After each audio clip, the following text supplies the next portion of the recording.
Over the last couple of years, we've seen more and more of these different style analysis grow in popularity. And I feel like we're all kind of thinking the same thing.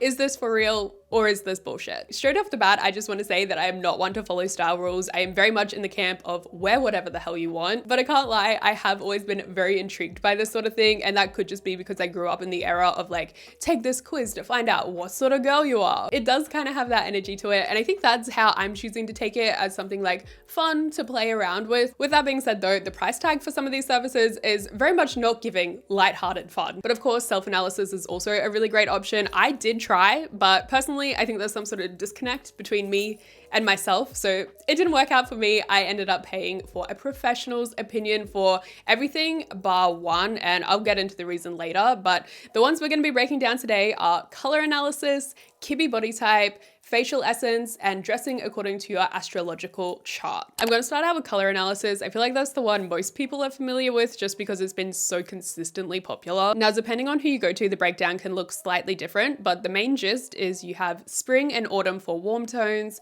summer and winter for cool tones, and then it further breaks down depending on the chroma and value that suits you best. I'm still skeptical of this just because it is very much the eye of the beholder, if you will. All you have to do is open the comments of a personal color TikTok to be reminded that it is very much opinion based rather than fact. I actually have a full video on my experience of getting my personal color done in Korea, and I just want to say that I am like 90% sure that if I got it done again here in Australia, I would be,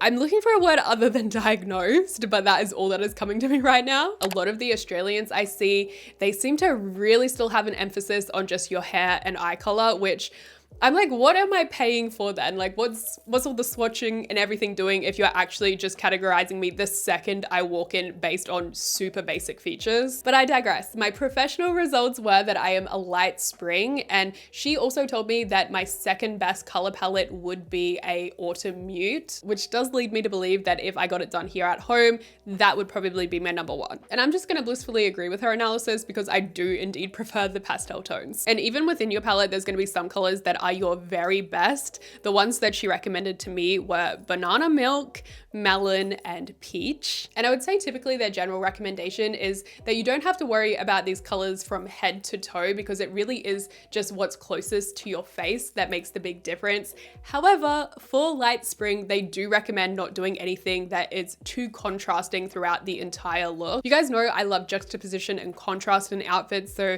definitely a challenge for me. For me, my main issue with a bunch of these style analysis type things is that they keep the examples extremely simple. I did get my color season done like over a year ago now, so I at least feel a little bit more comfortable and familiar with working it into my own personal style. For example, just spicing up this jean and t-shirt combo with a little vintage nightgown. Such a cute option, and I feel like a lot of the time the vintage nightwear at the thrift stores is in this kind of pastel tones. One thing I still haven't really adjusted to though is the jewelry. I had already built such an amazing collection of silver pieces. I just haven't had a chance to do the same with gold yet. So I find myself trying to accessorize in different ways, for example, with the glasses, or even by buttoning up the top of the nightgown. I feel like it means I don't have to add a necklace. I've been wanting to recreate this outfit in a video that I wore out for dinner like a couple of months ago at this point. I thought maybe I could get away with it today, but no. I've got to be real, although this is kind of giving melon, it is too cool tone, and honestly this would be a hell of a lot easier if I was a light summer because so many of my pastels are cool tone. But I do have another thrifted melon green button up. The only issue is that it's not as oversized, so I think I'm gonna have to end up switching out the sweater vest option as well. Yeah, I think going for the crop sweater works out so much better proportion wise since the undershirt is so much more fitted, and low-key I might even prefer this outfit to the original, which has surprised me. But please,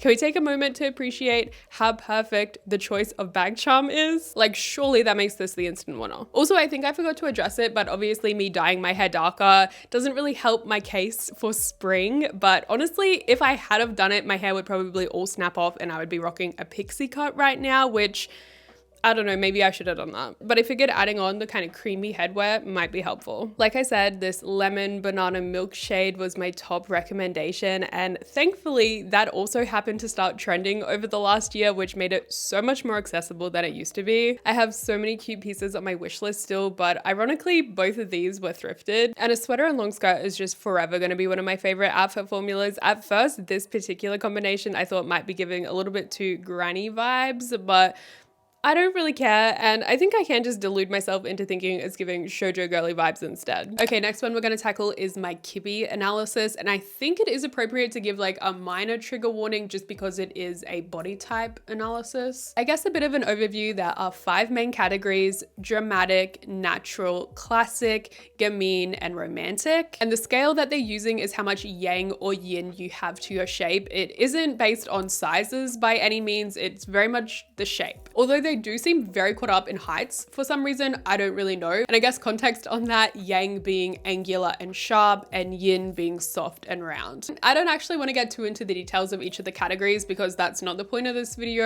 and I am not an expert. So I will leave some helpful videos in the description box if you guys are interested. But the point today is more so just to dress according to my results.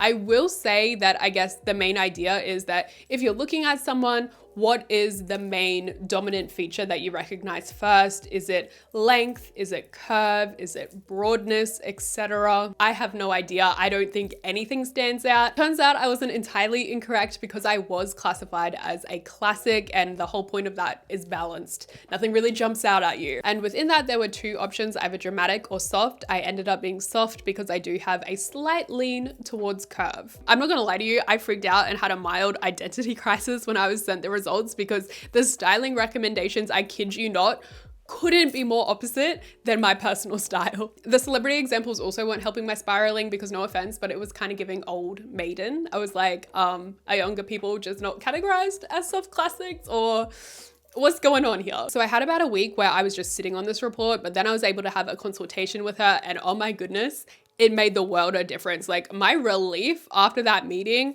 immense. I found it really helpful to be able to show her some of my outfits and items and get feedback on it, as well as my shopping wish list as well. It also wasn't lost on me that the soft classic recommendations seem to align really well with the light spring recommendations we've already been through. I guess other takeaways that I'm trying to keep in mind is that you really don't want to disrupt the natural lines of the body too much because your main feature is that it's already balanced. So you don't want to go too oversized, but also nothing that is too bodycon. You just want it to like hug the figure softly, I suppose. Styling wise, I still think this one is going to be quite the challenge. I don't necessarily have the right pieces, but let's see what we can do. It was pretty obvious we were going to have to do some sort of business casual situation. My mind instantly jumped to this shirt, which I do like. However, the bottoms is where it gets tricky. I just don't have a lot of options to choose from. I thought these might work, but it just looks wrong. I think it's the pleating in the front. It just means that we have too much excess fabric, and for soft classic, it seems like you need something a bit more fitted around the hips. It's actually kind of crazy how elevated the look is just by switching to these pants. Like I said before, I'm no expert. In fact, I have minimal knowledge on the topic, to be completely honest. That's why I paid a professional. However, online, there seems to be a lot of conflicting opinions on belts, especially. I couldn't figure out whether I am supposed to wear one or not, but as you probably know, I am not one to turn down an accessory, so I'm just gonna roll with it. And I think it is giving kind of like what I imagine a vintage Meryl Streep would wear, which I believe means we are on the right track. I will say though, this blouse is probably the most soft classic thing I have in my wardrobe, so potentially downhill from here. I tried this pink top as well, and I think it does still work for the brief. It's very soft with the rounded neckline, and it's fitted without being too tight. Although I do love the color combo, overall it just felt a bit too plain for me. I think I prefer this top teamed up with the skirt. The pattern just brings a little bit more interest to things, and it's still not overwhelming by any means, at least not by my definition. This dress has a very similar neckline, and it's one of the ones I showed her a photo of in our consultation, and she said this is the perfect thing to be looking out for. The only issue with this one was that it just was a tad bit too short. I did still want to try it on because she said it was one of the best options I already had in my wardrobe other than my wedding dress, but you guys will see that soon enough. I wasn't really sure how to style it to keep it feeling balanced, I guess because it is a shorter length. So I decided for the knee-high boots option. Otherwise, it just felt like way too much leg on display if you opted for something daintier. But I don't know, because the black leather doesn't exactly scream soft to me. Like maybe this would be better for a dramatic classic. So I think actually styling it as a shirt is gonna work out better. I can either team it up with the same floral maxi skirt, and I think I actually prefer this than the pink option. Or the other option is just tucking it into a pair of jeans. And I will say this has been my biggest takeaway of the entire experience. I am so happy to have found the perfect jean for me. She recommended a mid-rise boot cut, and I am never going back. I do always say that on this channel, that when it comes to jeans, I am not interested in what is currently trending. Like, definitely just stick to what works for you. The problem was that I had no idea what actually did work for me, but now I do. And also in a couple of the reference photos I was sharing with her, she emphasized how much one of these bows in like a half up, half down situation would suit me. And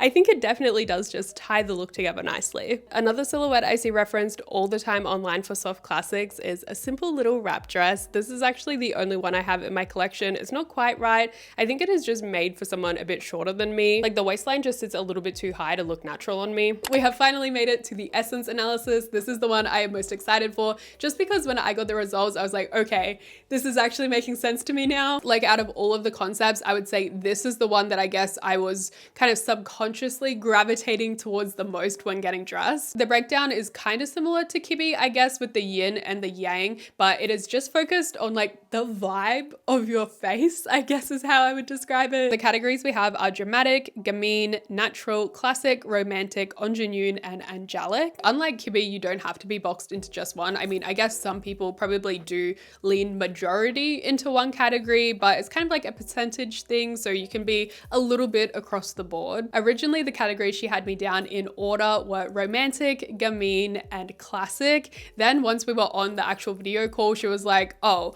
I very much see gamine, but low-key also kind of everything except dramatic. So giving chameleon, if you will, giving very much my personal style. The inspo mood board for this one was actually very reminiscent of Sabrina Carpenter's styling, which I absolutely adore. Obviously, I look nothing like her. We have completely different body types, but that's not what this one's about. It's more so just, what are you serving? What energy are you bringing to the table? I'm actually really curious how often someone's Kibbe and essence kind of lines up, because like I was talking about earlier, I didn't really resonate with any of the celebrity examples. I did ask if there was any K-pop examples that she could give me, the main one being Jisoo. I have also seen other people mention both Mina from Twice and Mayeon from G-Idol. Love all of them, very beautiful girls, but I still felt the disconnect because they all kind of have like that princess aura to them, very sophisticated, classy, chic, which I just don't necessarily use those words to describe myself. And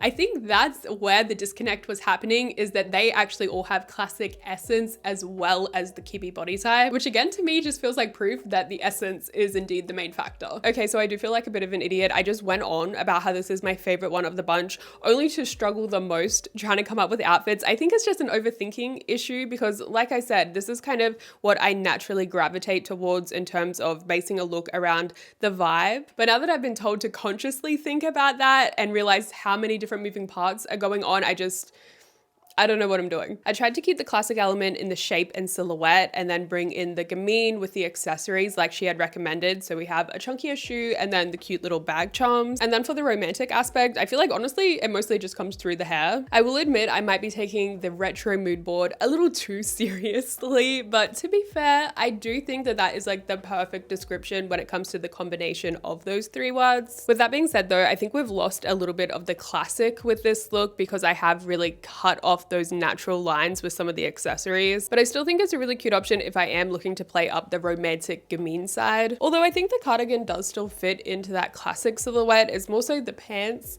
that are an issue. Okay, I'm trying not to overcomplicate things this time around and have just gone for something that I would easily put together on any random day that I still think gives a nod to the categories. So I guess technically this one might not be as on point as some of the other options, but when it comes to these style analysis, I think it's important that you're making it work for you and not the other way around. I'm not interested in completely revamping my style from scratch, so I think compromise is definitely key. Okay, lastly, I want to talk about dressing according to your astrological chart. I feel like the two main signs that I see referenced the most for this is your Venus and your rising. So unfortunately, this was the only one where I didn't get a professional opinion, just because I found it really hard to find someone who was doing a chart reading that truly specified with style and outfit recommendations. The one person that I absolutely love for this content and definitely would have paid for is Silky Mochi, but trust me, I've been checking on her website 4 months and it is still sold out, so I'm not even sure if she is still doing this analysis. But I already know that I am a Pisces rising and a Scorpio Venus, and I feel like I've consumed enough content that